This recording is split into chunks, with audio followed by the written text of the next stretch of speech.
बिस्मिल्लाहिर्रहमानिर्रहीम, अस्सलाम वालेकुम। एवन टीवी के न्यूज स्टूडियो से मैं हूं अलीशा अब्बासी। शामिल करेंगे न्यूज हेडलाइंस। मुल्तान के इलाके फहद टाउन में गैस टैंकर जोरदार धमाके से फट गया। 5 अफराद झुलस कर जाँ बहक, 31 जख्मी। निश्तर अस्पताल मुंतकिल कर दिए गए। फायर ब्रिगेड की 18 गाड़ियों ने आग पर काबू पा लिया। कूलिंग जारी। धमाके से मकानात की छतें गिर गई, कई घर जल गए। इलाके में बिजली की सप्लाई और गैस की फराहमी में भी बंद कर दी गई।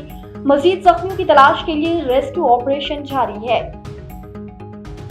सुप्रीम कोर्ट में एडिशनल रजिस्ट्रार तौहीन अदालत केस फैसला कुछ देर बाद। प्रैक्टिस एंड प्रोसीजर कमेटी की अदालती ऑर्डर गैर मौसर कर सकती है। क्या मामले पर फुल कोर्ट तश्कील दिया जाएगा? अहम सवालों पर फैसला होगा। 2 रुकनी बेंच ने जुमेरात को फैसला महफूज किया था। नजीर अब्बास की इंट्रा कोर्ट अपील की समाअत भी आज ही होगी। जस्टिस जमाल मंदोहेल की सरबराही में 6 रुकनी बेंच समाअत करेगा।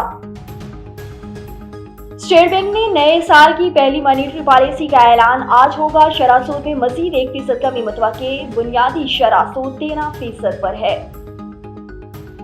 सेनेट का इजलास 2 रोज के वक्फे के बाद आज शाम 4 बजे दोबारा होगा। 16 नकाती एजेंडा जारी होगा। बलूचिस्तान और खैबर पख्तूनख्वा में अमन अमान पर बहस होगी। सिविल एविएशन अथॉरिटी कारगिर्दगी और उड़ान पाकिस्तान प्लान पर बहस एजेंडे का हिस्सा बनेगी। और पाकिस्तानी एयरलाइंस को बरतानिया के लिए परवाजों की इजाजत मिलने का इम्कान। बरतानवी महकमा ट्रांसपोर्ट की 7 रुकनी ऑडिट के लिए आज पाकिस्तान आएगी।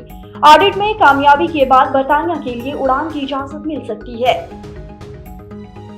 न्यूज स्टूडियो से फिलहाल के लिए इतना ही। मजीद खबरों और अपडेट्स के लिए देखते रहिए A1 टीवी। A1 टीवी, सब पे नजर, अंदर की खबर।